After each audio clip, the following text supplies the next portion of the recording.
नमस्कार, मैं हूँ शालिनी और आप देख रहे हैं कर्म कसौटी न्यूज। आइए बढ़ते हैं आज की बड़ी खबर की ओर। पहलगांव हमले में मारा गया कानपुर का शुभम, परिजनों ने पीएम मोदी से लगाई न्याय की गुहार।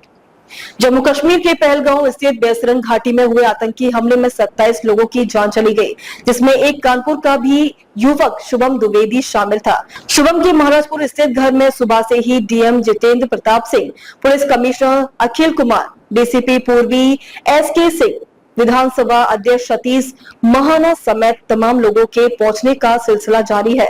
मृतक के पीड़ित परिजनों को ढांढस बंधा रही है। बता दें कि शुभम की शादी 12 फरवरी 2025 में हुई थी। आतंकियों ने उसके नाम पूछने के बाद फिर गोली मारकर मौत के घाट उतार दिया। उनकी पैतृक आवास हाथीपुर में उनके चाचा ज्योतिषाचार्य मनोज द्विवेदी से मिलकर परिवार में सांत्वना दी। साथ ही सरकार की ओर से हर संभव मदद का आश्वासन भी दिया। शुभम का पार्थिव शरीर कल कानपुर पहुंचा है। उनका अंतिम संस्कार ड्यूटी घाट में किया जाएगा। इस घटना से पीड़ित परिजनों के साथ लोगों में भी आक्रोश है। परिजनों का कहना है कि भारत सरकार इस जघन्य आतंकी हमले का माकूल जवाब दे। दोषियों को किसी भी हालत में बख्शा नहीं जाए। वहीं मृतक शुभम की दादी का रो रो कर काफी बुरा हाल है। शुभम की दादी का पीएम मोदी से कहना है कि अगर वहां की हालत सही नहीं है तो पर्यटक स्थल को बंद कर देना चाहिए या कड़ी सुरक्षा प्रदान की जानी चाहिए ताकि किसी और बेटे की दुखद मौत न हो।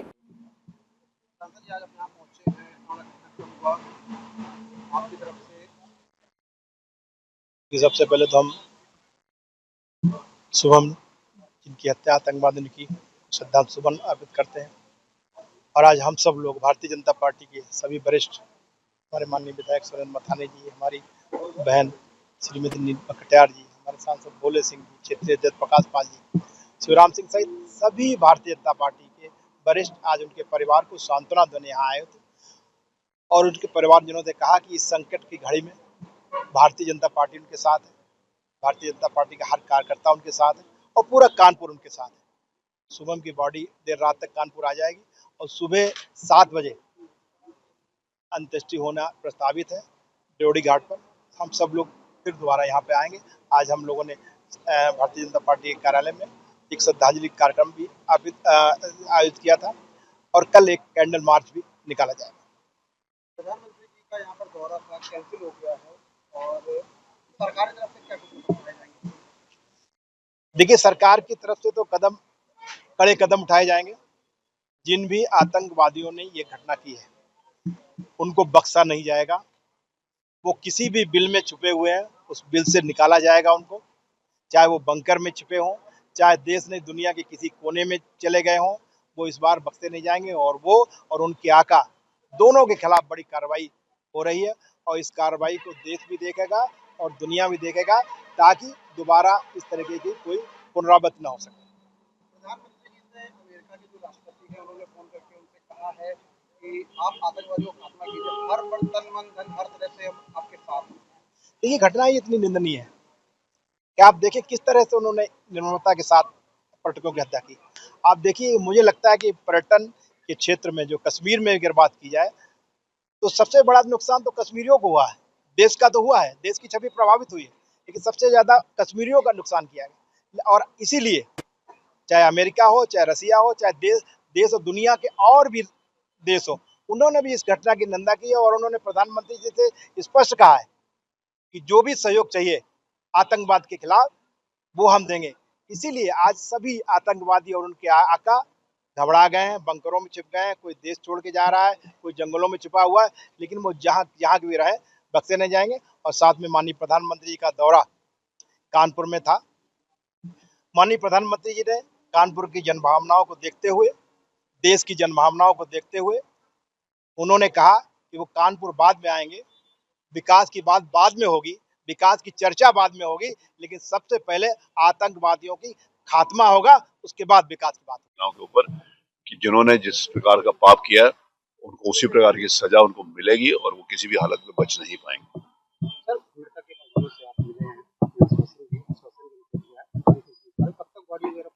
अब आज लेट नाइट तक बॉडी पहुंच जाएगी। अभी तक की जो सूचना है वो 6 बजे वहां से श्रीनगर से चलकर दिल्ली पहुंचने की है और दिल्ली पहुंचने के बाद इस बात को एक्सप्लोर किया जाएगा कि कानपुर में नाइट लैंडिंग की फैसिलिटी होगी तो दिल्ली से पहुंचने के बाद वो कानपुर आएंगे, अगर नहीं होगी तो लखनऊ लाया जाएगा।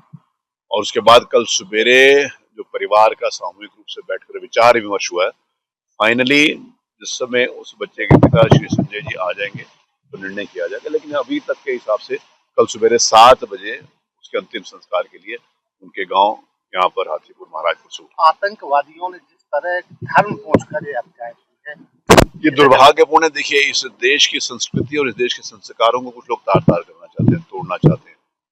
हमारे यशस्वी प्रधानमंत्री पूरी दुनिया में बड़े गर्व के साथ कहते हैं कि भारतीय संस्कृति वसुधैव कुटुंबकम की स्थिति है।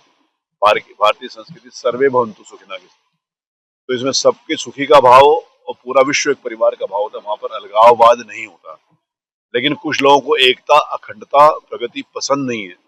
ऐसे पापियों को, जिनको अलगाववाद ही पसंद है, उस प्रकार की घटनाएं करते हैं। दुर्भाग्य से इस प्रकार की घटनाएं 10-11 वर्ष पूर्व रेगुलरली होती थी। क्रम पूछकर एक ही लाइन के ऊपर खड़े होकर 23 इस देश के कश्मीरियों को मार दिया गया। इसी धर्म पूछकर वहां पर जम्मू कश्मीर में आरी से उनको चीर दिया गया। लेकिन जब केंद्र में सशक्त सरकार आई और सेना को इस बात की छूट दी गई कि आप अपना निर्णय अपने हिसाब से करें और आतंकवादियों को उसके अनुरूप सजा दें, उसके अनुरूप कुछ वर्षों से इस प्रकार की घटना नहीं हुई थी। लेकिन जिन आतंकवादियों ने, कायरों ने, जो मोदी के नाम से डरते हैं, अगर डर नहीं होता तो ये बात नहीं कहते कि जाके बता देना। जो व्यक्ति जिससे डरता है ना, व्यक्ति 2 ही आदमियों का नाम लेता है। एक तो जिससे मोहब्बत करता है उसका नाम लेता है, जिससे डरता है उनका नाम लेता है। मोहब्बत तो वो करते नहीं है क्योंकि वो अलगाववादी है, उनकी हमारी विचारधारा नहीं मिलती, तो इसे वो डरते हैं। तो डरपोक कायर आतंकवादी जो इस देश की सरकार से डरते हैं, इस देश की सेनाओं से डरते हैं, उन्होंने छुपकर ये कायराना हरकत करी है। उनको उसकी सजा मिलेगी और हमारा देश की सेनाएं और माननीय प्रधानमंत्री जी और गृह मंत्री जी को देंगे, ऐसा देश के प्रत्येक नागरिक को विश्वास है। सर, आपने कहा कि घटनाएं रुक गई थी और वाकई में देखने को मिला रुक गई थी। यही वजह है कि लोगों में विश्वास था कि वहाँ जा रहे थे और पर्यटन में हिस्सा भी ले रहे थे। 4-5 साल तो कोई ऐसी घटना नहीं। अब जब ये घटना हुई तो क्या लगता है राज्य में सरकार की होगी वहाँ पर? देखिए, सरकार, राज्य सरकार की लापरवाही, मैं इसके ऊपर कोई भी कमेंट नहीं कर सकता कि राज्य सरकार की लापरवाही, लेकिन जहाँ कहीं भी चूक हुई है, जहाँ जिन लोगों ने भी घटना करी है, मैंने जैसे कहा कि हमारे को विश्वास है अपनी सेनाओं के ऊपर, हमारे नेतृत्व के ऊपर, उनको सजा मिलेगी मिलेगी। मैं आज के अवसर पर इतना ही कहना चाहता जैसा पुलवामा के बाद जी सर।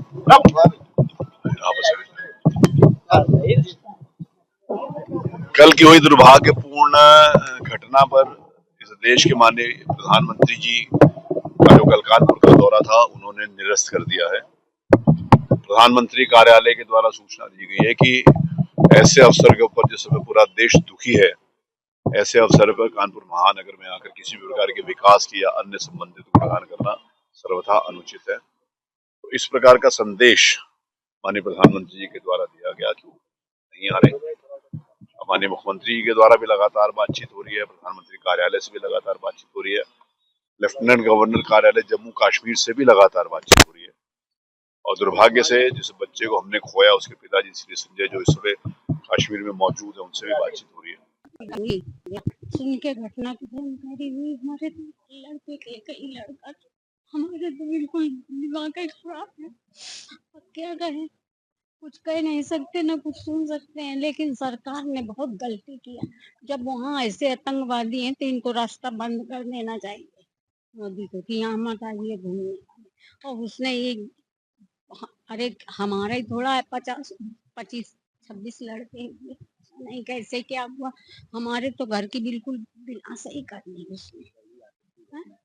हाँ, अब हमको बस हमारी बॉडी मिल जाए तो कम से कम आखिर से एक बार देख तो ले। हमारे लिए तो 17 तारीख से क्या 26 तारीख से हमारी उसकी मुलाकात।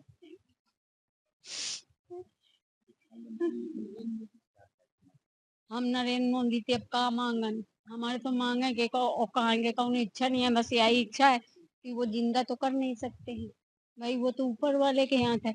लेकिन नरेंद्र मोदी की ये गलती है कि जब वहाँ ऐसा कार्यक्रम शुरू है तो वहाँ पर इनको लगाना चाहिए, मिलिट्री लगाओ, फौज लगाओ, वहाँ पर कोई देख करो, और नहीं वहाँ की रास्ता बंद करो। क्यों घूमने लोग जाएंगे? जब बंद हो जाएगा तो लोग बच्चे जाएंगे नहीं, ऐसे बच्चे मानेंगे नहीं। ये मोदी जी की कमी है। मोदी जी को कहना चाहिए कि यहाँ पर ऐसे आतंकवादी हैं तो अपन मत आइए। और धर्म पूछ कर उन्होंने, हाँ तो मुसलमान है तभी उन्होंने धर्म पूछा, नाम पूछा, इसके बाद गोली मार दिया, हमारी बहू को वहां से हटा दिया।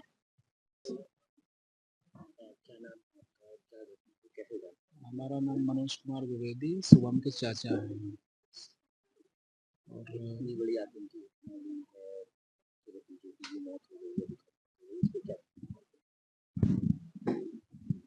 घटना तो बहुत बड़ी है। अभी फरवरी में ही शादी हुई थी उसकी, और अचानक से इतनी बड़ी घटना होना, बच्चे का जाना, और जैसी स्थिति रही वहाँ की, बहू के सामने ही आतंकवादियों ने गोली मार दी।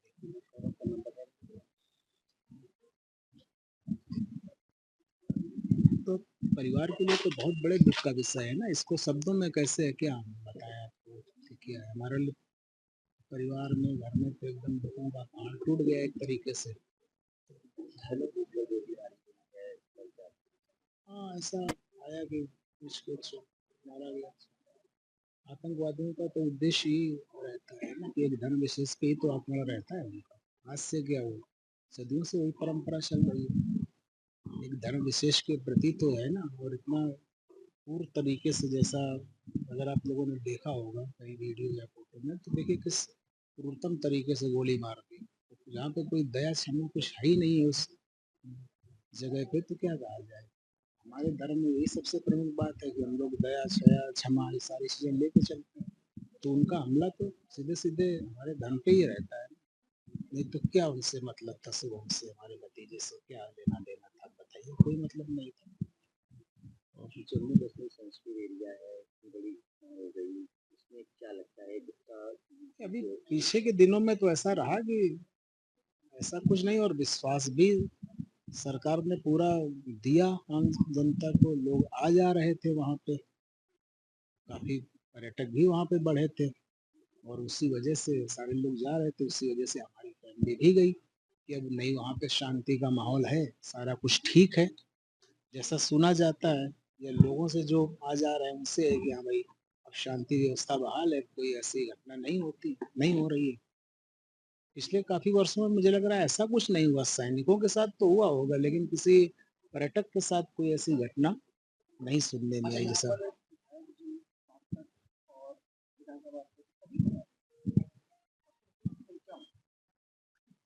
मांग हमारी कुछ भी नहीं, सब ऐसे दुख के समय में सारे लोग हमारे साथ में खड़े हैं। तोमर साहब हमारे हैं, बहुत पिताजी के समय से आप रहे हैं, वो भी हमारे दुख के समय में साथ खड़े हैं। तो जो दुख के साथ में हमारे खड़े हैं, हमारे अपने हैं। मांग हमारी कुछ नहीं है, हमें जो सहयोग मिलना चाहिए बिना मांगे ही मिल रहा है। सरकार से ये चाहते हैं कि जो आतंकवादी घटना हुई है, वो आतंकवादियों को कड़ा सबक सिखाया जाए, और आतंकवाद को समूल नष्ट करने का जो भी प्रावधान हो वो अब किया जाए, जिससे फिर कभी ऐसी घटना ना हो। जैसे हमारी बहू 70 दिन में उसका सुहाग उजड़ गया, तो फिर ऐसा कभी ना हो ना कि नहीं फिर कोई किसी की बहू होगी, फिर उसका 2 महीने में सुहाग उजाड़ दिया जाएगा। फिर किसी बच्चे की हम, ये बड़ा दुख का विषय होता है कि एक पिता के सामने उसकी संतान की हत्या कर दिया जाए, इससे बड़ा कोई दुख नहीं। अगर आपने कभी देखा होगा तो राजा दशरथ ने भगवान राम के बन जाने में प्राण त्याग दिए थे, तो ये तो पुत्र सामने गोली मार दी गई, तो इससे बड़ा क्या दुख हो सकता है पिता के लिए, हमारे पूरे परिवार के लिए। तो सरकार को इसका उसी हिसाब से बदला लेना चाहिए उनसे, ये कहना है सरकार से हमारा बस। अब तक के लिए बस इतना ही, फिर होगी आपसे मुलाकात। तब तक के लिए नमस्कार और देखते रहिए कर्म कसौटी न्यूज।